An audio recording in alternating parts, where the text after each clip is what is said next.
Dammam Islamic cultural centre മലയാള വിഭാഗം.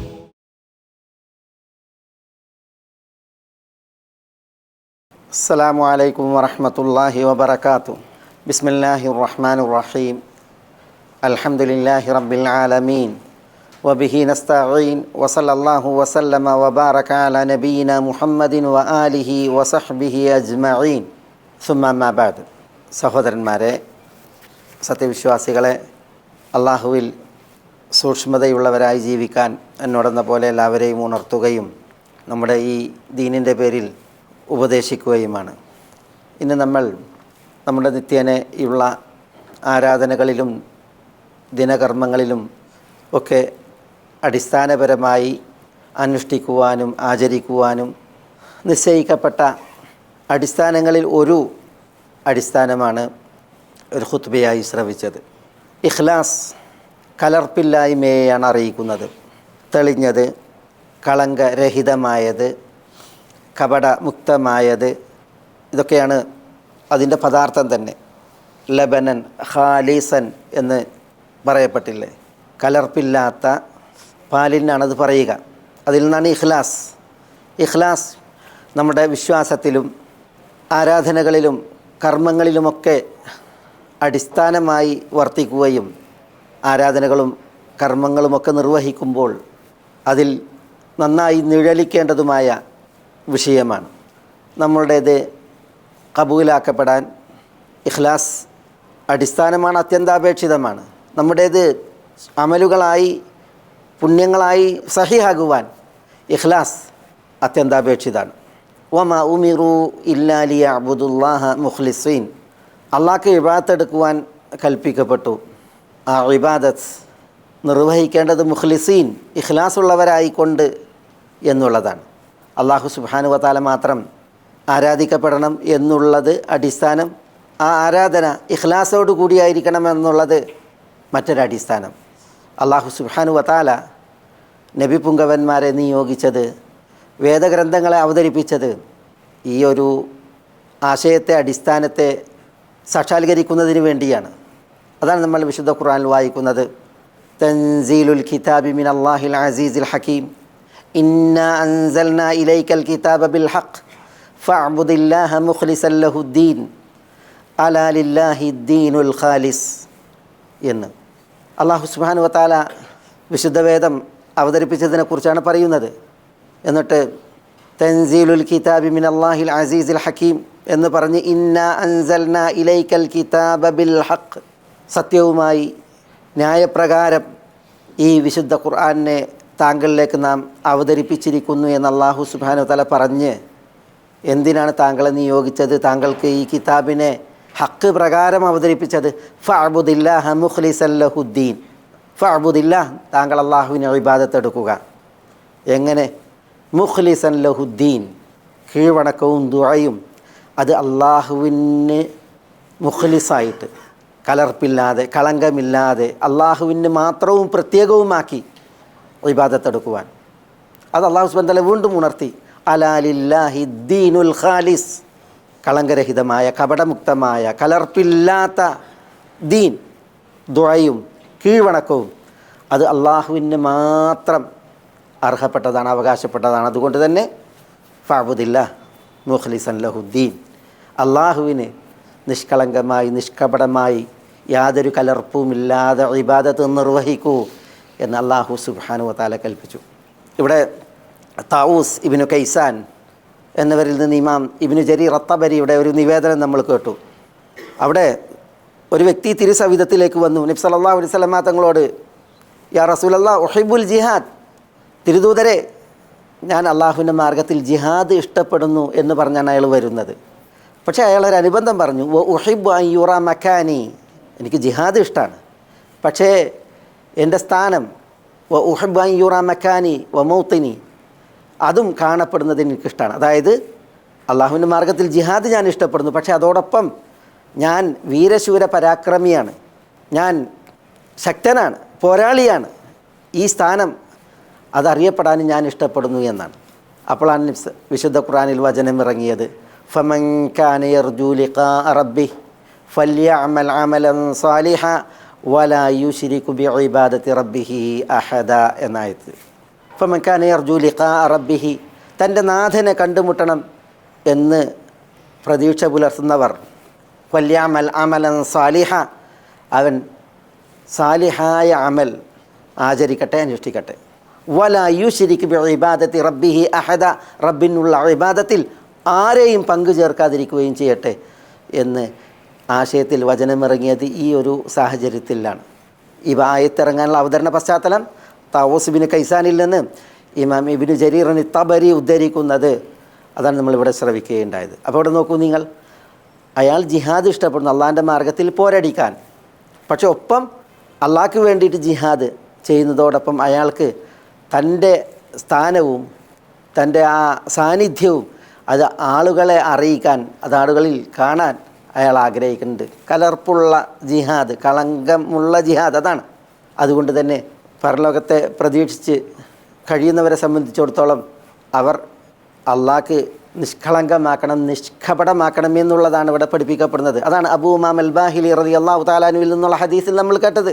അബൂ ഉമാമയിൽ നിന്നുള്ള ഹദീസിൽ നബി സല്ലല്ലാഹു അലൈഹി വസല്ലം തങ്ങളെ ഉദ്ധരിച്ച് അബൂ ഉമാമ പറയുകയാണ്, ഇന്നല്ലാഹ ലാ യഖ്ബലു മിനൽ അമലി ഇല്ലാ മാ കാന ലഹു ഖാലിസ വബ്തുഗിയ ബിഹി വജ്ഹുഹു. എന്താ അതിൻ്റെ അർത്ഥം? ഇന്നല്ലാഹ ലാ യഖ്ബലു മിനൽ അമൽ, അല്ലാഹു സുബ്ഹാനഹു വ തആല കർമ്മങ്ങളിൽ നിന്ന് സ്വീകരിക്കുകയില്ല എന്തല്ലാതെ, ഇല്ലാ മാ കാന ലഹു ഖാലിസൻ, അള്ളാഹ്ക്ക് ഖാലിസായി ചെയ്തതല്ലാതെ, നിഷ്കപടമായി നിഷ്കളങ്കമായി ചെയ്തതല്ലാതെ അള്ളാഹു സുബ്ഹാനഹു വ തആല അമലായി സ്വീകരിക്കില്ല. വബ്തുഗിയ ബിഹി വജ്ഹു, അള്ളാഹുവിൻ്റെ വജ്ഹ്, അള്ളാഹുവിൻ്റെ പ്രീതി, അള്ളാഹുവിൻ്റെ പൊരുത്തം, അത് കാംക്ഷിക്കപ്പെട്ടതും അല്ലാതെ അള്ളാഹു സുബ്ഹാനഹു വ തആല സ്വീകരിക്കുകയില്ല. അള്ളാഹ്ക്ക് വേണ്ടി, അള്ളാഹിൻ്റെ പൊരുത്തത്തിന് വേണ്ടി ചെയ്ത അമലെ അള്ളാഹു സുബ്ഹാനഹു വ തആല കബൂലാക്കുകയുള്ളൂ എന്ന് നബിയുന മുഹമ്മദ് സല്ലല്ലാഹു അലൈഹി വസല്ലം തിട്ടം പറഞ്ഞു, കട്ടായം പറഞ്ഞു. അതല്ലാത്തത് എത്ര പെരുത്തതാണെങ്കിലും എത്ര വലുതാണെങ്കിലും അത് അള്ളാഹുവിന് വേണ്ട എന്നുള്ളതാണ്. ഖുതുബ തുടങ്ങിയത് തന്നെ ആ വിഷയത്തിൽ വളരെ ഗൗരവപ്പെട്ട ഒരു സംഭവത്തിലേക്ക് ഇശാറത്ത് ചെയ്താണ്. ആ സംഭവത്തിൻ്റെ പ്രയോഗം അവ്വലു സലാസത്തില്ലദീന തുസഅറു ബിഹിമുന്നാറു യൗമൽ ഖിയാമ എന്നാണ്. അന്ത്യനാളിൽ നരകത്തീനെ ആളി കത്തിപ്പിക്കുക 3 വ്യക്തികളെ കൊണ്ടാണെന്നാണ്. അള്ളാഹു നമ്മളെ കാക്കട്ടെ, നഊദു ബില്ലാഹി അല്ലാഹുമ്മ അജിർനാ മിനന്നാർ. 3 ആളുകളെ കൊണ്ടാണ് ആദ്യം നരകത്തീനെ അള്ളാഹു സുബ്ഹാനഹു വ തആല ആളി കത്തിപ്പിക്കുക എന്നാണ്. ഈ അവ്വലു സലാസ ആരാ? അവരാരാ? 1 ഖാരി, വിശുദ്ധ ഖുർആൻ പണ്ഡിതനാണ്, അള്ളാഹു കാക്കട്ടെ. 2 ജവാദ്, സമ്പന്നനാണ്, ഔദാര്യവാനാണ്. 3 മുജാഹിദ്, ധർമ്മ സമര പോരാളിയാണ്.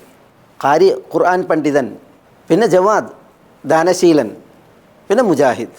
ഈ 3 പേരെ കൊണ്ട് നരകത്തീനെ അള്ളാഹു സുബ്ഹാനഹു വ തആല കത്തിപ്പിക്കുന്നല്ല പറഞ്ഞത്. പിന്നെയോ ആദ്യം തന്നെ നരകത്തീനെ ആളി കത്തിപ്പിക്കുക ഇവരെ കൊണ്ടാണ് എന്നാണ് പറയുന്നത്. അള്ളാഹു നരകത്തീയിൽ നമ്മളെ കാക്കുമാറാവട്ടെ. എന്തേ പ്രശ്നം?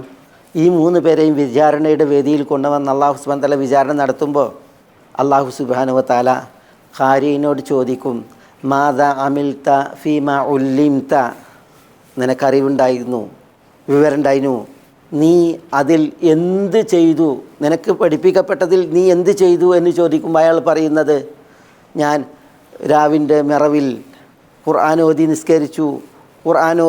നിസ്കരിച്ചു എന്നൊക്കെയാണ് അയാൾ പറയുന്നത്. ഖറഅതു ഫി ആനാ ഇല്ലൈൽ വകുൻതു ഉസല്ലി, അതൊക്കെ പറയാം. ഞാൻ രാത്രിൻ്റെ മറവിൽ ഓതിയിട്ടുണ്ട്, ഞാൻ നിസ്കരിച്ചിട്ടുണ്ട് എന്നൊക്കെ അയാൾ പറയും. പിന്നെ അള്ളാഹുവിൻ്റെ മാർഗത്തിൽ എന്ന് അയാൾ പറയുമ്പോൾ അള്ളാഹു സുബ്ഹാനഹു വ തആല അവിടെ വെച്ച് ചൊടിക്കും, ദേഷ്യപ്പെടും. അള്ളാഹുവെ നിൻ്റെ മാർഗത്തിലാണ് ഞാനിത് ഓതിയിരുന്നത് എന്നൊക്കെ പറയുമ്പോൾ ചില നിവേദനങ്ങളിൽ ആലിമാണ്, ഖാരി എന്നുള്ളതിന് പകരം ആലിം എന്ന പ്രയോഗമാണ്. നിൻ്റെ മാർഗത്തിൽ ഞാൻ പഠിച്ചു, നിൻ്റെ മാർഗത്തിൽ ഞാൻ പഠിപ്പിച്ചു എന്നൊക്കെ അയാൾ പറയുമെന്നാണ്. അപ്പോൾ അള്ളാഹു സുബ്ഹാനഹു വ തആല അള്ളാഹിൻ്റെ മാർഗത്തിൽ എന്ന് പറയുമ്പോൾ അള്ളാഹ്ക്കറിയാം ദുനിയാവിൽ ഇവൻ്റെ ഖൽബിൽ എന്തായിരുന്നു എന്നുള്ളത്. അപ്പോഴാണ് അള്ളാഹ് പറഞ്ഞത്, ഖദബ്ത്, നീ കളവാണ് പറയുന്നത് എൻ്റെ മാർഗത്തിൽ നിന്നോ. ആലിം എന്ന് പറയപ്പെടാൻ, ഖാരി എന്ന് പറയപ്പെടാനായിരുന്നു പ്രവർത്തിച്ചത്, ഇവിടെ പഠിപ്പിച്ചിരുന്നത്, ഓതിയിരുന്നത്. എന്നിട്ട് നിൻ്റെ അള്ളാഹുവിൻ്റെ മാർഗത്തിൽ എന്ന് പറയുമ്പോൾ അള്ളാഹ്ക്കറിയില്ലേ അവൻ എന്തായിരുന്നു ഉദ്ദേശിച്ചിരുന്നത്. അതുകൊണ്ട് തന്നെ അള്ളാഹ് പറയും ഖദബ്ത്. അപ്പോൾ അള്ളാഹുവിൻ്റെ കൂടെയുള്ള മലക്കുകൾ അള്ളാഹുവിനോട് പക്ഷം ചേർന്ന് ഖദബ്ത്, മലക്കുകളും പറയും നീ പറയുന്നത് കള്ളമാണ് എന്ന്. അവനെയാണ് ആദ്യം നരകത്തിലേക്ക് വലിച്ചിടുക. നരകം ആളി കത്താൻ. അള്ളാഹു നമ്മെ കാക്കട്ടെ. അള്ളാഹു അജർനാ മിനന്നാർ. പിന്നെ ജവാദ് അവനോട് ചോദിക്കും, നിനക്ക് നൽകപ്പെട്ടതിൽ നീ എന്ത് ചെയ്തു എന്ന്.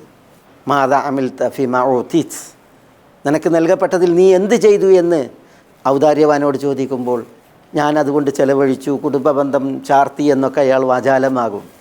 അപ്പോൾ അള്ളാഹു സുബ്ഹാനഹു വ തആല ഖദബ്ത്, നീ പറഞ്ഞത് കള്ളമാണ്. അപ്പോൾ മലക്കുകൾ അള്ളാഹിനോട് പക്ഷം ചേർന്ന് ഖദബ്ത്, നീ പറഞ്ഞത് കള്ളമാണെന്ന് പറയും. പിന്നെ നീ ചെലവഴിച്ചിരുന്നത്, നീ ജവാദ് വലിയ നന്മമരമാണ്, ഔദാര്യപ്രിയനാണെന്ന് പറയപ്പെടാനാണ്. അതവിടെ പറയപ്പെട്ടിട്ടുണ്ട്. ഇവിടെ നിനക്കുള്ളത് അതാണ് എന്ന് പറഞ്ഞ് നരകം കാണിച്ചിട്ട് പിന്നെ നരകം ആളിക്കത്താൻ വലിച്ചിടുന്നത് ഈ ജവാദിനെയാണ്, ഈ ഔദാര്യവാനെയാണ്. അള്ളാഹു നമുക്കാക്കട്ടെ. അല്ലാഹുമ്മ അജിർനാ മിനന്നാർ. മൂന്നാമൻ മുജാഹിദ്, അള്ളാഹിൻ്റെ മാർഗത്തിൽ ജിഹാദ് ചെയ്ത അയാൾ ഇവിടെ കൊല്ലപ്പെട്ടിട്ടുണ്ട്. അയാൾ രക്തം മേത്തേറ്റിയിട്ടാണ് പരലോക കോടതിയിലേക്ക് വരുന്നത്. അപ്പോൾ അള്ളാഹു സുബ്ഹാനഹു വ തആല അവനോട് ചോദിക്കുന്നത് ഫീമ ഖുതിൽ, നീ എന്തിനു കൊല്ലപ്പെട്ടു എന്നാണ്. അയാൾ ശരീരത്തിൽ ഇവിടെ മുറിവേറ്റിട്ടുണ്ട്, അയാളുടെ രക്തം ഇവിടെ ചിന്തപ്പെട്ടിട്ടുണ്ട്, അയാൾ അള്ളാഹുവിൻ്റെ മാർഗത്തിൽ എന്ന പേരിലാണ് മാലോകരിൽ അറിയപ്പെട്ടിട്ടുള്ളത്. പക്ഷെ നീ എന്തിന് കൊല്ലപ്പെട്ടു എന്ന് അവിടെ വിചാരണ ചെയ്യുമ്പോൾ ഖുതിൽ തുഫീഖ്, നിൻ്റെ മാർഗത്തിൽ ഞാൻ കൊല്ലപ്പെട്ടു എന്ന് അള്ളാഹിനോട് അവിടെ വെച്ച് പറയുമ്പോൾ അള്ളാഹു സുബ്ഹാനഹു വ തആല ഖദബ്ത്, നീ കളവ് പറയുന്നു. അപ്പം മലക്കുകൾ അള്ളാഹിനോട് അവരും ചേർന്ന് ഒപ്പം നിന്ന് പറയും, ഖദബ്ത്, നീ പറഞ്ഞത് കള്ളമാണ്. നീ വലിയ ധീരനാണെന്നും ജിഹാദിയാണെന്നും പറയപ്പെടാനാണ് നീ അവിടെ കൊല്ലപ്പെട്ടത്. അതുകൊണ്ട് അതവിടെ കിട്ടി. ഇവിടെ നിനക്കുള്ളത് ഇതാണെന്ന് പറഞ്ഞിട്ട് പിന്നെ മൂന്നാമത് അയാളെ നരകം ആളി കത്താൻ വലിച്ചിടുമെന്നാണ്. അള്ളാഹു നമ്മളെ കാക്കുമാറാവട്ടെ. നഊദു ബില്ലാഹ്. ഇവരാണ് അവ്വലു സലാസ അല്ലദീന തുസഅറു ബിഹിമുൻ നാറു യൗമൽ ഖിയാമ, അന്ത്യനാളിൽ നരകത്തി ആളി കത്തിക്കപ്പെടുന്ന 3 കൂട്ടർ എന്ന് ജീവിതത്തിൽ കളവ് പറയാത്ത നബിയുന മുഹമ്മദുൻ സല്ലല്ലാഹു അലൈഹി വഅലാ ആലിഹി വസല്ലം പറയുകയാണ്. അപ്പോൾ ഒന്ന് ആലോചിച്ച് നോക്കൂ നിങ്ങൾ, ഇഖ്ലാസിൻ്റെ അനിവാര്യത. ഇഖ്ലാസ് ഇല്ല എങ്കിൽ അമലുകൾ തിരസ്കരിക്കപ്പെടുന്നത്, അമലുകൾ ചെയ്തവർ തികഞ്ഞ ഇച്ഛാഭംഗത്തിൽ അകപ്പെടുന്നത്, അവർ ശിക്ഷിക്കപ്പെടുന്നത്. അതുകൊണ്ട് തന്നെ ഇഖ്ലാസിൻ്റെ വിഷയം ഏറെ ഗൗരവപ്പെട്ട വിഷയമാണ്. അയ്യു ഷൈഇൻ അശദ്ദു അലൽ ഖൽബ്, ഖൽബിന് ഏറ്റവും കഠോരമായ വിഷയം ഏത് എന്ന് സഹ്ൽ ഇബ്നു അബ്ദുള്ള റഹ്മത്തുള്ളാഹി അലൈഹിയോട് ആളുകൾ ചോദിച്ചപ്പോൾ അദ്ദേഹം പറഞ്ഞത് ഇഖ്ലാസിൻ്റെ വിഷയമാണ്, നിയ്യത്തിൻ്റെ വിഷയമാണ്. ഇഖ്ലാസ് അത് അള്ളാഹ്ക്ക് വേണ്ടി ഒരു അമലാക്കുക എന്നുള്ളത് ആണ് ഏറ്റവും കഠിനമായ വിഷയം മനസ്സിന്. കാരണം നമ്മൾ എങ്ങനെ അള്ളാഹുവിന് വേണ്ടി എന്ന് പറഞ്ഞ് അമലെടുക്കാൻ ഒരുമ്പെട്ടാലും ഖൽബ് പെട്ടെന്ന് മാറും, പെട്ടെന്ന് അതിൽ മാറ്റം വരുന്ന അവസ്ഥ വരും. അതുകൊണ്ട് തന്നെ അത് അള്ളാഹുവിൽ പിടിച്ചു കെട്ടുക, അള്ളാഹുവിലേക്ക് മാത്രം തിരിക്കുക എന്നുള്ള വിഷയം ഏറെ ശ്രമകരമാണ്. അതാണ് സുഫിയാൻ സൗരിയെ ഉദ്ധരിച്ച് നമ്മൾ കേട്ടത്. ഞാൻ എൻ്റെ ഖൽബിനെ ചികിത്സിക്കാൻ, അത് അള്ളാഹുവിന് വേണ്ടി മാത്രമാക്കാൻ, ഇഖ്ലാസ് നന്നാക്കാൻ, നിയ്യത്ത് ശരിയാക്കാൻ പരിശ്രമിച്ചതുപോലെയുള്ളൊരു പരിശ്രമം ഞാൻ നടത്തിയിട്ടില്ല എന്ന ആശയത്തിൽ വലിയ ശ്രമകരാണ്. ഖൽബിനെ ശരിപ്പെടുത്തുക, നേരെയാക്കുക, അള്ളാഹുവിലേക്ക് മാത്രമാക്കുക എന്നുള്ള വിഷയം. അതുകൊണ്ട് തന്നെ എപ്പോഴും നമ്മൾ വിചാരണ നടത്തേണ്ട ഒരു വിഷയമാണ് നമ്മുടെ നിയ്യത്തിൻ്റെ വിഷയം, നമ്മുടെ ഇഖ്ലാസിൻ്റെ വിഷയം, നമ്മുടെ മഖ്സദ് ലക്ഷ്യത്തിൻ്റെ വിഷയം. അത് തെറ്റാൻ എളുപ്പമാണ്, നേരെ പിടിച്ചു നിർത്താൻ ശ്രമകരാണ്. പക്ഷെ നേരെ പിടിച്ചു നിർത്തിയാൽ അത് നമ്മളുടെ ഇഹവും പരവും ധന്യമാക്കാൻ ഏറ്റവും കരണീയമായ കർമ്മമാണ്. ഇൻഷാ അല്ലാഹ് അത് നമുക്ക് ഇതിലൂടെ മനസ്സിലാക്കാനുള്ള ഒരു വിഷയം കൂടിയാണ്. ഇതിൻ്റെ ഫലം എന്ത് എന്ന് പറയുമ്പോൾ നമ്മളിവിടെ കേട്ടു ഇഖ്ലാസിൻ്റെ അലാമത്ത് എന്താ. നമുക്ക് ഇഖ്ലാസിനെ അറിയാൻ ഉള്ള അലാമത്ത്, അതിലൊരു അലാമത്ത്, നമ്മളൊരു കർമ്മം ചെയ്ത് മാലോകർ നമ്മളെ വാഴ്ത്തിയാലും മാലോകർ നമ്മളെ ഇകഴ്ത്തിയാലും നമുക്കൊരുപോലെ ആയിരിക്കും. കാരണം നമ്മൾ അള്ളാഹ്ക്ക് വേണ്ടിയിട്ടാണ് ചെയ്തിട്ടുള്ളതെങ്കിൽ ആളുകൾ പ്രശംസിച്ചാലും ഇല്ലെങ്കിലും നമ്മൾ അതിൽ പരിഭവപ്പെടുന്ന, പ്രശംസിച്ചു എന്നതിനാൽ നമ്മളൊന്ന് വികസിക്കുന്ന, ഇനി പ്രശംസിച്ചില്ല എന്നതിൻ്റെ പേരിൽ നമ്മൾ സങ്കോചിക്കുന്നൊരവസ്ഥ ഉണ്ടാവില്ല. പിന്നെ അള്ളാഹ്ക്ക് വേണ്ടിയിട്ടാണ് ചെയ്തിട്ടുള്ളത്. അതുകൊണ്ട് തന്നെ അള്ളാഹു കബൂലാക്കിയിട്ടുണ്ടെങ്കിൽ മാലോകരുടെ കയ്യടിയും മാലോകരുടെ കൂക്കുവിളിയും അതൊരു വിഷയമാക്കില്ല. ഇന്നമാ നുത്ഇമുകും ലിവജ്ഹില്ലാ ലാ നുരീദു മിൻകും ജസാഅൻ വലാ ശുകൂറ. നമ്മൾ കേട്ടല്ലോ, അള്ളാഹുവിൻ്റെ വജീഹിന് വേണ്ടിയിട്ടാണ് ഞങ്ങൾ നിങ്ങൾക്ക് അന്നം തന്നിട്ടുള്ളത്. അതാണ് വിശ്വാസിയുടെ നിലപാട്, അബ്റാർ പുണ്യാളന്മാരുടെ നിലപാട്. അവർ അഗതികൾക്ക്, അനാഥർക്ക്, അന്യാശ്രയക്കാരായി ഇവിടെ ബന്ദികളാക്കപ്പെട്ടവർക്കൊക്കെ അന്നം കൊടുത്തിരുന്ന മഹത്തുക്കളാണ്. അവർ അഗതികൾക്കും അനാഥർക്കും അതേപോലെ തന്നെ ഈ അന്യാശ്രയക്കാരായ ബന്ദികൾക്കുമൊക്കെ അന്നം നൽകിയിരുന്നപ്പോൾ അവരുടെ നിയ്യത്തെന്താ? ഇന്നമാലു നുതഇമുകും ലിവജിഹില്ല, അള്ളാഹുവിൻ്റെ വജിഹിന് വേണ്ടിയിട്ടാണ് ഞങ്ങൾ നിങ്ങൾക്ക് അന്നം തരുന്നത്. ലാ നുരീദു മിൻകും ജസാഅൻ വലാ ശുക്കൂറ, നിങ്ങളുടെ ഒരു പ്രതിഫലമോ നിങ്ങളിൽ നിന്നുള്ളൊരു നന്ദി വാക്ക് പോലുമോ ഞങ്ങൾ കാക്ഷിക്കുന്നില്ല എന്നുള്ളതാണ്. ഇതാണ് ഇഖ്ലാസിൻ്റെ ഒരു അലാമത്ത്, അടയാളം. നമുക്ക് ഇഖ്ലാസ് ഉണ്ട് എന്നുള്ളതിന് തെളിവ് ഇതിൽ ലോകരുടെ പ്രശംസ എൻ്റെ നേരെ എങ്ങനെ എന്നുള്ളത് നോക്കുന്ന വിഷയമല്ല. ഇനി ലോകർ പ്രശംസിക്കാതെ പുകഴ്ത്താതെ ഇകഴ്ത്തി പറഞ്ഞാലും അതൊരു വിഷയമല്ല. കാരണം അള്ളാഹ്ക്ക് വേണ്ടി ചെയ്തിട്ടുള്ളതാണ് എങ്കിൽ അത് അള്ളാഹുവിൽ നിന്ന് നേടാനുള്ളതാണ് എന്ന നിലക്ക് തൻ്റെ ധർമ്മത്തിൽ തൻ്റെ ദൗത്യത്തിൽ തുടരുന്നവനാണ് മുഖ്ലിസ്. ഇതാണ് നമുക്ക് മുഖ്ലിസാണോ ഞാൻ എന്നതറിയാനുള്ള ഒരു അടയാളമായിട്ട് നമ്മളോട് പറയേണ്ടത്. പിന്നെ രഹസ്യം പരസ്യം ഇങ്ങനെയുള്ളൊരു രണ്ട് തലം മുഖ്ലിസിനെ സംബന്ധിച്ചിടത്തോളം ഉണ്ടാവില്ല. കഴിഞ്ഞിടത്തോളം അമലുകൾ മാരോകരിൽ നിന്ന് മറച്ച് അള്ളാഹുവിൻ്റെ പ്രീതിക്കായിട്ട് ചെയ്യുന്ന അവസ്ഥ ഉണ്ടാകുക. നമ്മളിവിടെ ഉദാഹരണങ്ങൾ കേട്ടതുപോലെ അമലുകൾ സ്വകാര്യമായിട്ട് ചെയ്യും. പരസ്യമാക്കേണ്ടി ചെയ്യേണ്ട ഒരു അവസ്ഥ വരികയാണെങ്കിൽ ഇപ്പോൾ ഒരാളെ പഠിപ്പിക്കാൻ അല്ലെങ്കിൽ ഒരു മാതൃകയാകാൻ ഒക്കെ വേണ്ടിയിട്ട് ഉള്ളൊരു സാഹചര്യം ഉണ്ടെങ്കിലല്ലാതെ അമലുകൾ പരസ്യമാക്കാതെ, പ്രത്യേകിച്ച് ദാനധർമ്മങ്ങൾ, അതിൻ്റെ ഉദാഹരണങ്ങൾ നമ്മൾ കേട്ടത്. ഇപ്പോൾ ചില ആളുകൾ ദാനധർമ്മം ചെയ്യും മക്കളുടെ മുമ്പിൽ. എന്തിനാ? മക്കൾക്ക് പാപ മാതൃകയാകാൻ. രാത്രി നിസ്കാരം സ്വകാര്യതയിൽ അതിൻ്റെ ഒരു ഭംഗി അവർണ്ണനീയാണ്. പക്ഷേ വീട്ടിലുള്ള മെമ്പർമാർ, ഭാര്യമാർ, ഇവരൊക്കെ രാത്രി നിസ്കാരം ശീലിക്കാനും പഠിക്കാനും അവർ കാണാൻ നിസ്കരിക്കുകയാണ് എങ്കിൽ അതൊക്കെ മറ്റുള്ളവർക്ക് പഠിക്കാനും മാതൃകയാകാനാണ്. അങ്ങനെ ചില രംഗങ്ങളുണ്ടാകും. അവിടെ പരസ്യമാക്കുക എന്നുള്ളതല്ലാതെ സൽപ്രവൃത്തികളെ രഹസ്യമാക്കുക എന്നുള്ളത് അലാമത്താണ്, ഇഖ്ലാസിൻ്റെ അലാമത്താണ്. അതാണ് നമ്മളിവിടെ കേൾക്കേണ്ടത്. പിന്നെ നമ്മൾ ഇഖ്ലാസോടുകൂടി അമലെടുത്താൽ അതിൻ്റെ സമറാത്ത്, ഫലങ്ങൾ ചിലത് നമ്മളിവിടെ കേൾക്കുകയുണ്ടായി. നമ്മൾ ഇഖ്ലാസോടെ അമലെടുത്താൽ നമ്മുടേത് ചെറുതാണെങ്കിലും ജനദൃഷ്ടിയിൽ അത് നിസ്സാരവൽക്കരിക്കപ്പെട്ടാലും അള്ളാഹുവിങ്കൽ അത് മഹനീയായിരിക്കും. നമ്മളിവിടെ കേട്ടു നബി സല്ലല്ലാഹു അലൈഹി വസല്ലം തങ്ങളൊരു ഉദാഹരണം പറഞ്ഞത്, റഅയ്തു റജുലൻ യതഖല്ലബു ഫിൽ ജന്ന ഫീ ഷജറത്തിൻ ഖതഅഹാ അൻ ദഹ്രി തരീഖ് കാനത് തുദി നാസ്. എന്താ? റഅയ്തു റജുലൻ ഫിൽ ജന്ന, ഞാൻ ഒരു വ്യക്തിയെ സ്വർഗത്തിൽ കണ്ടു. നബിയുന മുഹമ്മദ് സല്ലല്ലാഹു അലൈഹി വസല്ലം പറയാണ്. എങ്ങനെ കണ്ടത്? യതഖല്ലബു ഫീഹ എന്നാണ്. യതഖല്ലബു ഫീഹ എന്നാൽ യതനഅമു ഫീഹ എന്നാണ്. സ്വർഗത്തിൻ്റെ സുഖങ്ങൾ, സ്വർഗീയ അനുഗ്രഹങ്ങൾ, സ്വർഗീയ വിഭവങ്ങൾ ഇതൊക്കെ യഥേഷ്ടം അയാൾ ഉപയോഗപ്പെടുത്തുകയാണ്, അയാൾ അതിൽ ഉല്ലസിക്കുകയാണ്, യഥേഷ്ടം അയാളത് തനിക്കാക്കുകയാണ്. അപ്പം ഒന്ന് ആലോചിച്ച് നോക്കൂ, നിങ്ങളൊരു വ്യക്തി സ്വർഗത്തിൽ യഥേഷ്ടം വിഹരിക്കുന്ന, യഥേഷ്ടം സ്വർഗീയാനുഗ്രഹങ്ങളെ ആസ്വദിക്കുന്നൊരവസ്ഥ. എന്താ വിഷയം? വിഷയം ഫീ ഷജറത്തിൻ, ഒരു വൃക്ഷത്തിൻ്റെ പേരിലാണ് അയാൾ സ്വർഗം. സ്വർഗം എന്ന് പറഞ്ഞാൽ എത്ര വിശാലം, സ്വർഗീയാനുഗ്രഹങ്ങൾ എത്ര വൈവിധ്യം, ഒരു കണ്ണും കണ്ട് കുളിർത്തിട്ടില്ലാത്ത വിധം ഖേമം, ഒരു കാതും കേട്ടിട്ടില്ലാത്ത അത്ര വിപുലം, മനസ്സുകൾ കോലപ്പെടുത്തിയിട്ടില്ലാത്ത അത്ര അവർണ്ണനീയമായ അനുഗ്രഹങ്ങളുടെ വിശാല ലോകമാണ് സ്വർഗം. അള്ളാഹു ആ ലോകം നൽകി നമ്മളെ അനുഗ്രഹിക്കുമാറട്ടെ. അതിലാണ് ഒരു മനുഷ്യൻ ഇങ്ങനെ സുഖിക്കുന്നത്, ആസ്വദിക്കുന്നത്. ഫീ ഷജറത്തിൻ, ഒരു വൃക്ഷത്തിൻ്റെ വിഷയത്തിൽ. ഖതഅഹാ അൻ ദഹ്രി തരീഖ്, ആ വൃക്ഷം അയാൾ വഴിമധ്യേ നിന്ന് മുറിച്ചു മാറ്റി. കാനത്തു ദിന്നാസ്, ജനങ്ങളെ ഉപദ്രവിക്കുന്ന മരമായിരുന്നു അത്. അപ്പോൾ ജനങ്ങൾക്ക് ഉപദ്രവകരമായി വഴിയിൽ ഒരു മരം, ജനങ്ങളുടെ ഉപദ്രവം അത് തീർക്കാൻ വേണ്ടിയിട്ട് അയാൾ ആ വൃക്ഷം മുറിച്ചു മാറ്റി ജനങ്ങൾക്ക് സൗകര്യം ചെയ്തു, അവരുടെ ഉപദ്രവം പോക്കി എന്നതിനാൽ സ്വർഗീയ സുഖലോലുപതയിൽ ആസ്വദിച്ച് അനുഭവിക്കുന്ന ഒരു വ്യക്തിയെ ഞാൻ കണ്ടു എന്ന് നബിയുന മുഹമ്മദ് സല്ലല്ലാഹു അലൈഹി വസല്ലം പറയുകയാണ്. അപ്പോൾ അത് ആ പണി അദ്ദേഹം ചെയ്തത് അള്ളാഹുവിൻ്റെ വജു ഉദ്ദേശിച്ചിട്ടാണ്. ആളുകളുടെ ദൃഷ്ടിയിൽ അയാൾ ചെയ്തതൊരു ചെറിയ വിഷയമാണ്. ഈ പ്രതിഫലം അതിനെ തട്ടിച്ചു നോക്കുമ്പോൾ, അപ്പോൾ അമലിൻ്റെ കബൂൽ, അമൽ എത്ര ചെറുതായി വിലയിരുത്തപ്പെട്ടാലും അള്ളാഹു സുബ്ഹാനഹു വ തആല ഇഖ്ലാസ് ഉള്ളതാണോ, ഇഖ്ലാസ് ഉള്ളതാണ് എങ്കിൽ അത് അള്ളാഹുവിങ്കൽ കബൂലാകും, സ്വീകരിക്കപ്പെടും എന്നുള്ളതാണ് ഞാൻ പലപ്പോഴും ഉണർത്താറുണ്ട്.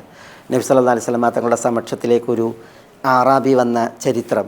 ഖൈബർ യുദ്ധയാത്രയിലാണ് ആറാബി നബി സല്ലല്ലാഹു അലൈഹി വസല്ലം തങ്ങളുടെ കൂടെ വരുന്നത്.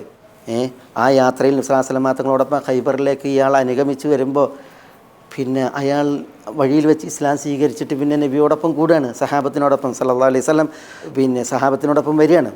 എന്നിട്ട് അയാൾ എന്ത് ചെയ്യാണ്? നബി സല്ലല്ലാഹു അലൈഹി വസല്ലം തങ്ങളോട് പറയാണ് ഈ യുദ്ധയാത്രയിൽ അയാൾക്ക് പങ്കാളിയാകണം. അപ്പോൾ അയാൾ ഒരു നവാഗതനാണ്, ഇസ്ലാമിൽ ഈ വഴിയിൽ വെച്ച് പരിചയപ്പെട്ട ആളാണ്. അതുകൊണ്ട് തന്നെ യുദ്ധത്തിൽ അയാൾ പങ്കാളിയായപ്പോൾ റസൂലുള്ളാഹി സ്വല്ലല്ലാഹു അലൈഹി വസല്ലം തങ്ങൾ അയാളെ നിശ്ചയിച്ചത് ഈ യോദ്ധാക്കളുടെ യാത്രാമൃഗങ്ങളും മറ്റുമൊക്കെ ഉണ്ടല്ലോ അതിനെ സംരക്ഷിക്കുന്ന വിഷയത്തിലാണ്. യുദ്ധമുഖത്തേക്ക് അള്ളാഹു അദ്ദേഹത്തെ നബി സ്വല്ലല്ലാഹു അലൈഹി വസല്ലം തങ്ങൾ അദ്ദേഹത്തെ അയച്ചില്ല. ഖൈബർ കോട്ടകളിലേക്ക് യുദ്ധമുഖത്തേക്ക് അയച്ചില്ല. പിന്നെ അയാളെ യോദ്ധാക്കളുടെ വാഹനങ്ങളെയും യാത്രാമൃഗങ്ങളെയും ഒക്കെ പരിചരിക്കുന്ന വിഷയത്തിൽ നോക്കുന്ന വിഷയത്തിലേക്ക് നിശ്ചയിക്കാനുണ്ടായത്. പക്ഷേ അയാൾ യുദ്ധത്തിൽ ഭാഗമാക്കാണ്. അതുകൊണ്ട് തന്നെ ഖൈബറിൽ ഒരു കോട്ട വിജയിച്ചപ്പോൾ, ഖൈബർ കോട്ടകളാണല്ലോ, ഒരു കോട്ട വിജയിച്ചപ്പോൾ അതിൻ്റെ യുദ്ധാർജിത സ്വത്തുക്കൾ വന്നപ്പോൾ നബി സ്വല്ലല്ലാഹു അലൈഹി വസല്ലം തങ്ങൾ അത് ഉടൻ ഓരി വെക്കുകയാണ്. യോദ്ധാക്കൾക്കിടയിൽ ഓരി വെക്കുമ്പോൾ ഒരു ഓഹരി ഈ ആറാബിക്കും കൊടുത്തയക്കാണ്. അയാൾ നേരിട്ട് പങ്കാളിയല്ലെങ്കിലും ഈ യാത്രയിൽ പങ്കാളിയായി. അപ്പോൾ അദ്ദേഹത്തിനുള്ള ഒരു വിഹിതം കൊടുത്തയക്കാണ്. അപ്പോൾ ആ വിഹിതം കൊണ്ടുപോയിട്ട് ആളുകൾ കൊടുക്കുമ്പോൾ ആറാബി അത്ഭുതപ്പെടുകയാണ്. അയാൾ ഒരിക്കലും പ്രതീക്ഷിക്കാത്ത ഒരു ദുനിയാവാണ് തൻ്റെ മുന്നിൽ കുമിഞ്ഞിരിക്കുന്നത്. അപ്പോൾ മഹാദ എന്ന് അയാൾ ചോദിക്കുകയാണ് ആശ്ചര്യത്തിൽ. അപ്പോൾ പിന്നെ ഖിസ്മത്തുൻ ഖസമഹ ലക റസൂലുള്ളാഹി സ്വല്ലല്ലാഹി അലൈഹി വസല്ലം, റസൂലുള്ളാഹി സ്വല്ലല്ലാഹി അലൈഹി വസല്ലം തങ്ങൾ അങ്ങേക്ക് വീതിച്ച ഒരു യുദ്ധാർജിതത്തിൻ്റെ വിഹിതമാണെന്ന് പറയാണ്. നോക്കൂ നിങ്ങൾ, അയാൾ തീർത്തും അപ്രതീക്ഷിതമായ അവസ്ഥയിലാണ്. ഈ ഒരു വലിയ സ്വത്ത്, ഖൈബറിലെ സ്വത്തുക്കൾ എന്ന് പറഞ്ഞാൽ ഒരു വലിയ അനുഗ്രഹീത സ്വത്തല്ലേ. പക്ഷേ അയാൾ പറയുകയാണ്, അയാൾക്ക് അത് വേണ്ട. അയാൾ പറയുകയാണ് മാലിഹാദ ബയാഅതുഹു എന്നാണ്. ഞാൻ മുഹമ്മദ് സല്ലല്ലാഹു അലൈഹി വസല്ലം തങ്ങൾക്ക് ബൈഅത്ത് ചെയ്തത്, അനുസരണ പ്രതിജ്ഞ ചെയ്തത് ഇതിന് വേണ്ടിയല്ല എന്നാണ് പറയുന്നത്. ഈ സ്വത്തിന് വേണ്ടി ഞാൻ ബൈഅത്ത് ചെയ്തിട്ടില്ല എന്ന്. അപ്പോൾ അയാൾ എന്നാൽ നബി സല്ലല്ലാഹു അലൈഹി വസല്ലം തങ്ങളോട് വന്ന് നിങ്ങളുടെ ന്യായം പറഞ്ഞോളൂ, നബി സല്ലല്ലാഹു അലൈഹി വസല്ലം തങ്ങൾ നിങ്ങൾക്ക് വിധിച്ചു എന്നാണ് പറയുന്നത്. അപ്പോൾ അദ്ദേഹം അത് ഒഴിവാക്കിയിട്ട് തിരുസവിധത്തിലേക്ക് വന്നിട്ട് പറയുകയാണ്, തിരുദൂതരെ മാലിഹാദ ബയാഅതുഹു, ഇതിനു വേണ്ടി ഞാൻ അങ്ങേക്ക് ബൈഅത്ത് ചെയ്തിട്ടില്ല. അപ്പോൾ അയാളോട് ചോദിക്കുകയാണ് എന്താ പിന്നെ നിങ്ങളുടെ നിയ്യത്ത്, എന്താ നിങ്ങളുടെ ഉദ്ദേശം? അപ്പോൾ അദ്ദേഹം പറയണം എനിക്കും ശത്രുമുഖത്തേക്ക് ചെല്ലണം, എന്നിട്ട് ശത്രുപക്ഷത്തു നിന്ന് വരുന്ന ഒരമ്പൻ്റെ കഴുത്തിലേറ്റ് എനിക്ക് ഷഹീദായിട്ട് എനിക്ക് സ്വർഗത്തിൽ പോകണം. അതാണ് അയാളുടെ ആഗ്രഹം അയാൾ പറയുന്നത്. അയാളുടെ ആ ഒരു മഹനീയമായ ഉദ്ദേശത്തെ കേട്ട് നബി സല്ലല്ലാഹു അലൈഹി വസല്ലം പിന്നെ അദ്ദേഹത്തെ ഒട്ടകങ്ങളുടെ പിന്നാലെ അതിനെ മേക്കാൻ നിയോഗിച്ചില്ല. നബി സല്ലല്ലാഹു അലൈഹി വസല്ലം തങ്ങൾ അടുത്ത ഒരു യുദ്ധമുഖത്തേക്ക് ഈ അറാബിയെ നിശ്ചയിക്കുകയാണ്.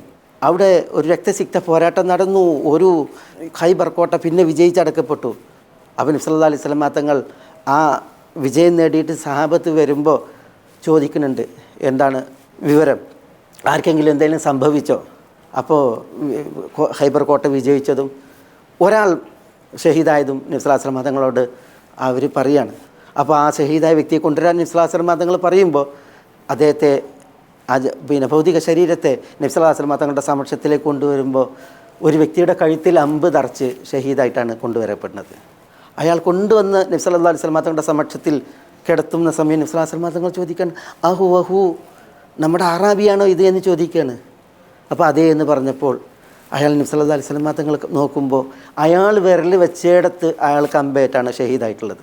സദഖല്ലാഹ് ഫസദഖഹുല്ലാഹ്, അള്ളാഹുവിനോടുള്ള നിലപാടിൽ അയാൾ സത്യസന്ധനായിരുന്നു. അതുകൊണ്ട് അയാളുടെ ആ സത്യസന്ധത അള്ളാഹു സാക്ഷാത്കരിച്ചു. അദ്ദേഹത്തിന് സിദ്ഖിന് അള്ളാഹുവിൽ നിന്നുള്ള സിദ്ഖ് അത് പ്രതിഫലമായി നൽകപ്പെട്ടതാണെന്ന് പറഞ്ഞ് പിന്നെ നബി സല്ലല്ലാഹു അലൈഹി വസല്ലം തങ്ങൾ അവിടെ വെച്ച് ആ ഖൈബറിൻ്റെ കോട്ടയുടെ സാഹചര്യത്തിൽ അയാളെ മറമാടിയ രംഗം, പരലോകത്തേക്ക് യാത്രയാക്കിയ രംഗം നമ്മൾ ഹദീസിൽ വായിക്കുമ്പോൾ ഒരു പ്രദോഷത്തിലാണ് അയാളുടെ ജനാസ സംസ്കരിക്കുന്നത്. അയാളുടെ ഖബറിലേക്ക് ഇറങ്ങി നിന്ന് നബി സല്ലല്ലാഹു അലൈഹി വസല്ലം തങ്ങൾ ആ ഭൗതിക ശരീരം വാങ്ങി ഖബറിലേക്ക് വെച്ച് ആ ഖബറിന് പുറത്ത് നബി സല്ലല്ലാഹു അലൈഹി വസല്ലം തങ്ങൾ ദുആ ഇറക്കുന്നുണ്ട്, അല്ലാഹുവേ ഈ പ്രദോഷത്തിൽ ഇദ്ദേഹത്തിൽ ഞാൻ തൃപ്തനാണ്, ഇദ്ദേഹം നിൻ്റെ മാർഗത്തിൽ ഷഹീദാണ്, ഇദ്ദേഹത്തെ നീയും തൃപ്തിപ്പെടണമേ എന്ന് പറഞ്ഞാൽ നബി സല്ലല്ലാഹു അലൈഹി വസല്ലം അദ്ദേഹത്തെ പരലോക യാത്രയാക്കുന്നത് എന്ന് നമ്മൾ ചരിത്രത്തിൽ വായിക്കണം. ഖൈബർ യുദ്ധ ചരിത്രത്തിൽ നമ്മൾ അള്ളാഹുവിന് വേണ്ടി അമലെടുത്തിട്ടുണ്ട് എങ്കിൽ അള്ളാഹു സുബ്ഹാനഹു വ തആല നമ്മുടെ ജീവിതം ശോഭനീയവും നമ്മുടെ കർമ്മങ്ങളെ സ്വീകാര്യവും നമ്മുടെ പരലോകയാത്ര ധന്യവുമാക്കുമെന്നുള്ളതിൻ്റെ ഒരു സുന്ദരമായ ചരിത്രമാണ് ഈ അറാബിയുടെ നമ്മൾ വായിക്കുന്നത്. ഇതേപോലെ നമ്മളുടെ അമലുകളിൽ ഇഖ്ലാസ് ഉണ്ട് എങ്കിൽ നമ്മളുടെ ആദത്തുകൾ നമ്മളുടേത് ഇബാദത്തായി മാറും എന്നുള്ളത്, നമ്മുടേത് പുണ്യമായി മാറും എന്നുള്ളത് നമ്മളതിൻ്റെ ഒരു ഫലമായി കേട്ടു. അപ്പോൾ നമ്മൾ ദിനേന നമ്മൾ ചെയ്യുന്ന കർമ്മങ്ങൾ പലതുമുണ്ട്. ജീവിത ചെലവുകൾ നമ്മൾ വഹിക്കുന്നു, അതേപോലെ തന്നെ നമ്മൾ കുടുംബത്തെ പോറ്റുന്നു, മക്കളെ പോറ്റുന്നു, ഇതൊക്കെ നമ്മുടെ ജീവിതത്തിൽ ആദത്തുകളാണ്. പക്ഷേ ഈ ആദത്തുകൾ നമുക്ക് താഴത്തുകളായി ഇബാദത്ത് എന്ന പോലെ പുണ്യമായി നമുക്ക് മാറുന്നത് നമ്മുടെ ഇഖ്ലാസാണ്. അതാണ് അതിന് നമ്മുടെ ആദത്തുകൾ നമുക്ക് പുണ്യാക്കി തരുന്നത്. ഇഖ്ലാസ് ഉണ്ടോ നമുക്കതിൽ വലിയ കൂലിയാണ്. അതാണ് നമ്മൾ സഅദ് ബിൻ അബി വഖാസ് റളിയല്ലാഹു തആല അൻഹുവിൽ നിന്ന് കേട്ട ഹദീസിൽ ഹത്താ മാ തളഉഹു ഫീ ഇംറഅതിക്, നീ നിൻ്റെ ഭാര്യയുടെ വായിൽ വെച്ച് കൊടുക്കുന്ന ഉരുള വരെ അതിൽ നിനക്ക് സദക്കയാണെന്ന് പറഞ്ഞില്ലേ. അപ്പം നമ്മൾ വിവാഹിതനാണ് എങ്കിൽ ഭാര്യയ്ക്ക് ജീവിത ചെലവ് നഫഖത്ത് നമ്മുടെ മേൽ ബാധ്യതയാണ്. മക്കളുടെ ചെലവ് നമ്മുടെ മേൽ ബാധ്യതയാണ്, ജീവിത ചെലവ് നൽകുക എന്നുള്ളത്. അത് നമ്മുടെ മേൽ ബാധ്യതകാരിയാണ്, നമ്മൾ നിർവഹിച്ചോളണം. അത് നമ്മുടെ ആദത്താണ്, നിർവഹിച്ചോളണം. നമ്മൾ കൊടുത്തിട്ടില്ലെങ്കിൽ ആളുകൾ ഇടപെട്ടിട്ട് നമ്മളൊന്ന് വാങ്ങിക്കൊടുക്കും. പക്ഷേ ഇത് നമുക്കൊരു സദക്കയായി മാറും എപ്പോൾ നമ്മൾ അള്ളാഹുവിന് വേണ്ടിയിട്ട് ഇത് കൊടുക്കുമ്പോൾ. അത് ഭാര്യയുടെ വായിൽ വെച്ച് കൊടുക്കുന്ന ഉരുള വരെ സദക്കയായി പരിണമിക്കും, ആദത്ത് ഇബാദത്തായി താഴത്തായി പരിണമിക്കും എന്നാണ് നബിയുന മുഹമ്മദ് സല്ലല്ലാഹു അലൈഹി വസല്ലം പറയുന്നത്. ഞാൻ ഈയിടെ ഒരു സംഭവം വായിച്ച്, പക്ഷേ ഇതിനൊരു ഉദാഹരണം. ഉമർ റളിയല്ലാഹു തആല അൻഹു ഒരിക്കൽ സൂഖിലൂടെ നടക്കുകയാണ്. സൂഖിലൂടെ നടക്കുമ്പോൾ പ്രമുഖ സഹാബി അംർ ബിൻ ഉമയ്യ അദ്ദമരി റളിയല്ലാഹു തആല അൻഹു സൂഖിൽ ഒരു വസ്ത്രത്തിന് ഒരു മിർത്ത് എന്ന് പറഞ്ഞിട്ടുണ്ടെങ്കിൽ സ്ത്രീകളൊക്കെ ധരിക്കാൻ പര്യാപ്തമായിട്ടുള്ളതായ ഒരു പട്ടിൻ്റെ ഒരു തട്ടം അതിന് വില പേശണത് കണ്ടു. അംർ ബിൻ ഉമയ്യ അദ്ദമരി പ്രമുഖ സഹാബി. അപ്പോൾ സൂഖിൽ പിന്നെ ഈ സൂഖ് എന്ന് പറഞ്ഞാൽ എന്താ, അസ്വാഖ്. പിന്നെ ഒരിക്കൽ നബി സല്ലല്ലാഹു അലൈഹി വസല്ലം തങ്ങളോട് ചോദിച്ചില്ലേ, അയ്യുൽ ബുൽദാനി ഷർ, ഏറ്റവും മോശമായ സ്ഥലം ഏതെന്ന് ചോദിച്ചില്ലേ. അപ്പോൾ നബി സല്ലല്ലാഹു അലൈഹി വസല്ലം തങ്ങൾ പറഞ്ഞു ലാ അദ്രി, എനിക്കറിയില്ല എന്ന് പറഞ്ഞു. അല്ലാഹു അക്ബർ. നബി സല്ലല്ലാഹു അലൈഹി വസല്ലം തങ്ങൾ പറയുന്നത് ലാ അദ്രി, കാരണം നബി സല്ലല്ലാഹു അലൈഹി വസല്ലം തങ്ങൾക്ക് അറിയില്ല. അപ്പോൾ ജിബ്രീൽ വന്നു. അപ്പോൾ നബി സല്ലല്ലാഹു അലൈഹി വസല്ലം തങ്ങളോട് ചോദിച്ചു, നബി സല്ലല്ലാഹു അലൈഹി വസല്ലം തങ്ങൾ ചോദിച്ചു ജിബ്രീലിനോട് അയ്യുൽ ബുൽദാനി ഷർ, ഏറ്റവും മോശം സ്ഥലം ഏതാണ്. അപ്പോൾ ജിബ്രീലും പറഞ്ഞു ലാ അദ്രി, എനിക്കറിയില്ല, പക്ഷേ ഞാൻ റബ്ബിനോട് ചോദിക്കട്ടെ എന്ന് പറഞ്ഞിട്ട് പിന്നെ ജിബ്രീൽ അലൈഹി സ്വലാത്തു വസ്സലാം അള്ളാഹുവിൻ്റെ സമക്ഷത്തിലെത്തിയിട്ട് വഹീൻ്റെ സമയം അള്ളാഹിനോട് ചോദിച്ച് തിട്ടപ്പെടുത്തി അയ്യുൽ ബുൽദാനി ഷർ. അപ്പോൾ പറഞ്ഞു അസ്വാഖുഹ, ഏറ്റവും മോശമായ ഇടം സൂക്കുകളാണ്, മാർക്കറ്റുകളാണ് എന്ന് പറഞ്ഞു. അതിന് സ്വലാസ്ലം തങ്ങളോട് പിന്നീട് പറഞ്ഞു. ഏതായാലും ഈ സൂഖിൻ്റെ പ്രത്യേകത. അപ്പോൾ ഈ സൂഖിൽ പ്രമുഖ സഹാബി അംർ ബിൻ ഉമയ്യ അദ്ദമരി നിൽക്കുന്നത് കണ്ടപ്പോൾ ഈ ഉമർ റളിയല്ലാഹു തആല അൻഹു മാദാ തസ്നഉന ഹുന, ഇവിടെ എന്താ ചെയ്യണമെന്ന് ചോദിച്ച് ഉമർ അംറിനോട്. അപ്പോൾ അദ്ദേഹം ഒരു കിസ അതിനൊരു മിർത്തിന് വില പേശിക്കൊണ്ടിരിക്കുകയാണ്. ഇന്ന് നമ്മളാളുകളുണ്ടല്ലോ മാഫി ഡിസ്കൗണ്ട് എന്നൊക്കെ ചോദിച്ച് നിൽക്കൂലെ, അതേപോലെ അദ്ദേഹം വില പേശിക്കൊണ്ടിരിക്കുകയാണ്. അപ്പോൾ പിന്നെ അംർ ഉമറിനോട് പറഞ്ഞ് അമീറുൽ മുഅ്മിനീൻ, പിന്നെ ഞാനൊരു മിർത്തിന് മുസാവം നടത്തണം, വിലപേശാണ്, ഇത് വാങ്ങിയിട്ട് എനിക്ക് സദക്ക ചെയ്യാനാണ് എന്ന് പറയണം, എനിക്കിത് വാങ്ങിയിട്ട് സദക്ക ചെയ്യാനാണ് എന്ന് പറയണം. അപ്പോൾ ഉമർ പറയാണ് എങ്കിൽ എന്നാൽ വാങ്ങിക്കോ, അങ്ങനെ ചെയ്തോ എന്ന് പറഞ്ഞിട്ട് ഉമർ പിന്നെ അവിടെ വിട്ടു പോവുകയാണ്. പിന്നെ ഉമർ റളിയല്ലാഹു തആല അൻഹു അംർ ബിൻ ഉമയ്യ അദ്ദമരിനെ കാണുന്നുണ്ട്. ഇതൊക്കെ കഴിഞ്ഞതിന് ശേഷം കുറേ കഴിഞ്ഞ്. അപ്പോൾ ചോദിച്ചു നിങ്ങൾ എന്തേ ചെയ്തത്, പിന്നെ അത് വാങ്ങിയിട്ട് എന്തേ ചെയ്തതെന്ന് ചോദിച്ചു. അപ്പോൾ പറഞ്ഞു തസദ്ദഖ്തു ബിഹ, അംർ പറയാണ് ഞാനത് സദക്ക ചെയ്തു. അപ്പോൾ അലാമൻ, ആർക്കാ സദക്ക കൊടുത്തതെന്ന് ചോദിച്ചു. അപ്പോൾ പറഞ്ഞു അല റഫീഖക്കാണ് കൊടുത്തതെന്ന് പറഞ്ഞു. അപ്പോൾ പറഞ്ഞു അല്ല റഫീഖ ആരാന്ന് ചോദിക്കാണ്. അപ്പോൾ അംർ ബിൻ ഉമയ്യ പറയുന്നത് സൗജത്തി, എൻ്റെ ഭാര്യയാണ്, എൻ്റെ ഭാര്യ റഫീഖക്കാണ് ഞാനത് സദക്ക കൊടുത്തത് എന്ന് പറയുന്നത്. അപ്പോൾ എന്നിട്ട് ഇത് ഭാര്യയ്ക്ക് സദക്ക കൊടുത്തു എന്ന് പറഞ്ഞിട്ട് അംർ ബിൻ ഉമയ്യ അദ്ദമരി പറയുന്നത് റസൂലുള്ളാഹി സ്വല്ലല്ലാഹു അലൈഹി വസല്ലം തങ്ങൾ പറയുന്നുണ്ട്, ഭാര്യമാർക്ക് ചെലവ് ചെയ്യുന്നത് അത് അവർക്ക് ചെലവ് ചെയ്യുന്നവർക്ക് സദക്കയാണ് എന്ന് റസൂലുള്ളാഹി സ്വല്ലല്ലാഹു അലൈഹി വസല്ലം തങ്ങൾ പറഞ്ഞിട്ടുണ്ട് എന്ന് പറയാണ് ഉമറിനോട്. അപ്പോൾ ഉമർ പറയാണ് ലാ തക്ദിബ അലാ റസൂലില്ലാഹി സ്വല്ലല്ലാഹു അലൈഹി വസല്ലം, റസൂലുള്ളാഹിൻ്റെ പേരിൽ കളവ് പറയല്ലേ എന്ന് പറഞ്ഞു അംറിനോട്. അപ്പോൾ എല്ലാ റസൂലുള്ളാഹി സ്വല്ലല്ലാഹു അലൈഹി വസല്ലം തങ്ങൾ അങ്ങനെ പറഞ്ഞിട്ടുണ്ട്, ഭാര്യമാർക്ക് ചെലവ് ചെയ്യുന്നത് ഭർത്താക്കന്മാർക്ക് സദക്കയാണ് എന്ന് പറഞ്ഞിട്ടുണ്ട്. അപ്പോൾ ഈ അംറിനെ ഉമർ പിടിച്ചിട്ട് ആയിഷ റളിയല്ലാഹു തആലയുടെ അടുക്കലേക്ക് കൊണ്ടുപോവുകയാണ്. അപ്പോൾ ആയിഷ റളിയല്ലാഹു തആലയോട് അംർ പറയാണ് ഇങ്ങനെ റസൂലുള്ളാഹി സ്വല്ലല്ലാഹു അലൈഹി വസല്ലം തങ്ങൾ പറഞ്ഞിട്ടില്ലേ ഭാര്യമാർക്ക് ചെലവിന് കൊടുക്കുന്നത് സദക്കയാണ് ഭർത്താക്കന്മാർക്ക് എന്ന് പറഞ്ഞിട്ടില്ലേ. അപ്പോൾ വല്ലാഹി നാം എന്ന് ആയിഷ റളിയല്ലാഹു തആല അല്ലാഹു ആണേ അതെ എന്ന് പറഞ്ഞു എന്നാണ്. ഞാൻ ഇവിടെ വിഷയം ഈ ഒരു വിഷയം, നമ്മൾ ഭാര്യമാർക്ക് വസ്ത്രം വാങ്ങിക്കൊടുക്കുക, അതേപോലെ തന്നെ ജീവിത ചെലവുകൾ നൽകുക എന്നുള്ളത് ആദത്താണ്. പക്ഷേ അത് സദക്കയാകും, പുണ്യമാകും, അത് നന്മയാകും എപ്പോൾ നമ്മൾ ഇഖ്ലാസുള്ളവരാകുമ്പോൾ, അള്ളാഹുവിന് വേണ്ടി നമ്മളത് ചെയ്യുന്ന അവസ്ഥ വരുമ്പോൾ. അതാണ് ആദത്തുകൾ ഇബാദത്തുകളായി മാറുക എന്നുള്ളത് ഇഖ്ലാസിൻ്റെ ഫലം. ഇതേപോലെ തന്നെ നമ്മളുടെ ഇഹപര അനുഗ്രഹങ്ങൾ നമ്മൾ ഇവിടെ കേട്ടു, നമുക്ക് മനസ്സിൽ ഐശ്വര്യം, അതേപോലെ തന്നെ നമുക്ക് നമ്മുടെ ഭൗതികതയിൽ വിഷയങ്ങൾ ശിഥിലമാകുമ്പോൾ അല്ലാഹു സുബ്ഹാനഹു വ തആല ശിഥിലമായി നമ്മൾ എന്ത് ചെയ്യണം എന്നറിയാതെ അന്താളിച്ച് നിൽക്കുമ്പോൾ അല്ലാഹു സുബ്ഹാനഹു വ തആല നമുക്ക് കാര്യങ്ങൾ തരപ്പെടുത്തി തരിക, സൗകര്യപ്പെടുത്തി തരിക. അതേപോലെ തന്നെ ഉപജീവനം വിശാലമാവുക. ഇതൊക്കെ നമ്മൾ ഇഖ്ലാസ് ഉള്ളവരായി വർത്തിക്കുമ്പോഴാണ്. ആ വിഷയത്തിലാണ് നമ്മൾ ഹദീസ് കേട്ടത്. മൻ കാനത്തിൽ ആഖിറത്തു ഹമ്മുഹു ജഅലല്ലാഹുൽ ഗിനാ ഫീ ഖൽബിഹി വജമഅ ലഹു ശംലഹു വഅതതി ദുനിയ വഹിയ റാഗിമ. എന്താ? മൻ കാനത്തി ആഖിറത്തു ഹമ്മുഹു, ഒരാളുടെ ഹമ്മ് ആഖിറമാണ് എങ്കിൽ, ഹമ്മ് എന്ന് പറഞ്ഞാൽ ഒരാളുടെ വിചാരം പരലോകം വിചാരണ ഉണ്ടെങ്കിൽ കർമ്മ ആർക്ക് വേണ്ടി ചെയ്യണം? അള്ളാഹ്ക്ക് വേണ്ടിയിട്ട് ചെയ്യണം. ഒരാളുടെ ലക്ഷ്യം അത് പരലോകമാണ് എങ്കിൽ ഐശ്വര്യം അള്ളാഹു അയാളുടെ കൽബിൽ നടുന്നാണ്. മനസ്സിൽ ഐശ്വര്യം നടും എന്നാണ് അതിൻ്റെ ഫലം.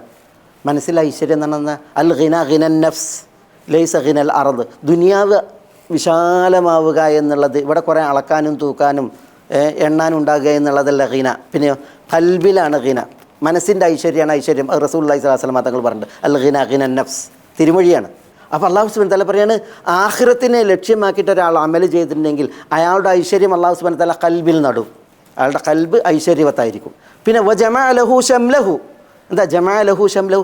അയാളുടെ കാര്യങ്ങളൊക്കെ അള്ളാഹു സുബ്ഹാനഹു വ തആല അയാളെ സംബന്ധിച്ചിടത്തോളം ശിഥിലമാണെങ്കിലും എന്ത് ചെയ്യണമെന്ന് അറിയാതെ അന്താളിക്കണ ഒരവസ്ഥ വരുമ്പോൾ അള്ളാഹു സുബ്ഹാനഹു വ തആല അയാൾക്ക് തരപ്പെടുത്തും, സൗകര്യപ്പെടുത്തും അയാളുടെ കാര്യങ്ങൾ യഥാവിധം ചെയ്യാൻ.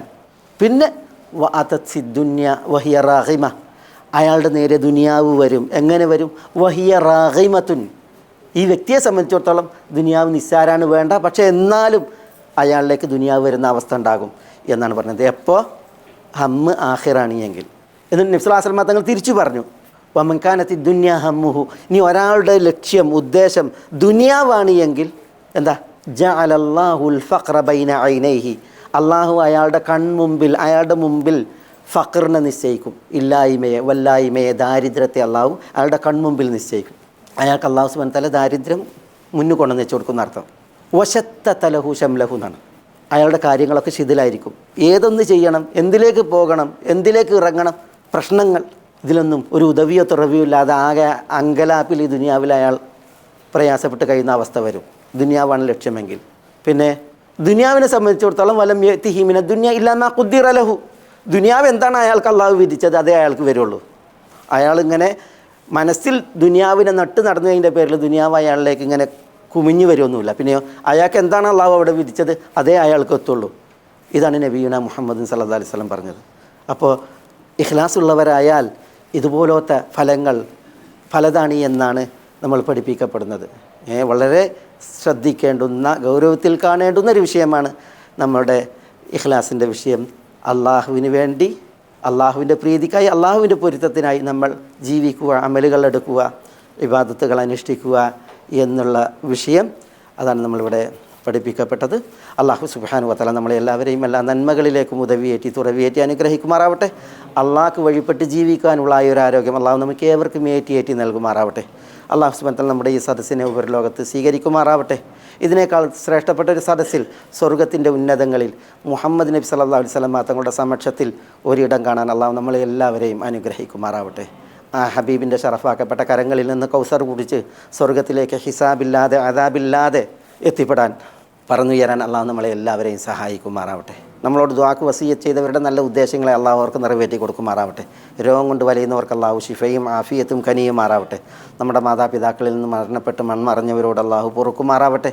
അവരെത്തിപ്പെട്ട ഖബറിടം അള്ളാഹുവിൻ്റെ വിശാലമായ സ്വർഗീയ ലോകമാക്കി അനുഗ്രഹിക്കുമാറാവട്ടെ. ജീവിച്ചിരിക്കുന്ന മാതാപിതാക്കളിൽ രോഗം കൊണ്ട് വലയുന്നവർക്ക് അള്ളാഹു ശിഫ പ്രദാനം ചെയ്യുമാറാവട്ടെ. വഴികേടിൽ കഴിയുന്നവരെ അള്ളാഹു ഹിദായത്തിൽ വഴി നടത്തുമാറാവട്ടെ. മാതാപിതാക്കളും മക്കളുമായി നമ്മെയും നമ്മുടെ മാതാപിതാക്കളെയും ഈ ദുനിയാവിൽ അള്ളാഹു കണ്ണി ചേർത്തതുപോലെ സ്വർഗത്തിലും അവരോടൊത്ത് കണ്ണി ചേരാൻ അള്ളാഹു അവരെയും നമ്മളെയും അനുഗ്രഹിക്കുമാറാവട്ടെ. നമ്മുടെ ഇണകളിലും മക്കളിലും ഈ ലോകത്തും നാളെ ആഖിറത്തിലും നമുക്കെല്ലാം അള്ളാഹു കൺകുളിർമ വർദ്ധിപ്പിക്കുമാറാവട്ടെ. اللهم اغفر للمؤمنين والمؤمنات والمسلمين والمسلمات الأحياء منهم والأموات إنك مجيب الدعوات يا قاضي الحاجات. اللهم أعز الإسلام والمسلمين وأذل الشرك والمشركين ودمر أعداءك أعداء الملة والدين. واحفظ اللهم هذا البلد آمنا مطمئنا رخاء سخاء وسائر ديار المسلمين. اللهم صل على محمد وعلى آل محمد كما صليت على إبراهيم وعلى آل إبراهيم إنك حميد مجيد. اللهم بارك على محمد وعلى آل محمد كما باركت على إبراهيم وعلى آل إبراهيم إنك حميد مجيد. വആഖിറു ദഅവാന അനിൽ ഹംദുലില്ലാഹി റബ്ബിൽ ആലമീൻ. അസ്സലാമു അലൈക്കും. ഗൈഡൻസ് TV ഇസ്ലാമിക് ദഅവ യൂട്യൂബ് ചാനൽ. സോഷ്യൽ മീഡിയ നമുക്കെല്ലാവർക്കും പ്രിയപ്പെട്ടതായി മാറുമ്പോൾ മതധാർമ്മിക വൈജ്ഞാനിക പഠനത്തിന് സാമൂഹ്യ മാധ്യമ ശൃംഖലകളിൽ തുടക്കം കുറിക്കുന്ന മലയാള ഭാഷയിലെ ആഗോള വൈജ്ഞാനിക സംരംഭം guidance TV YouTube channel. Guidance TV, light four life.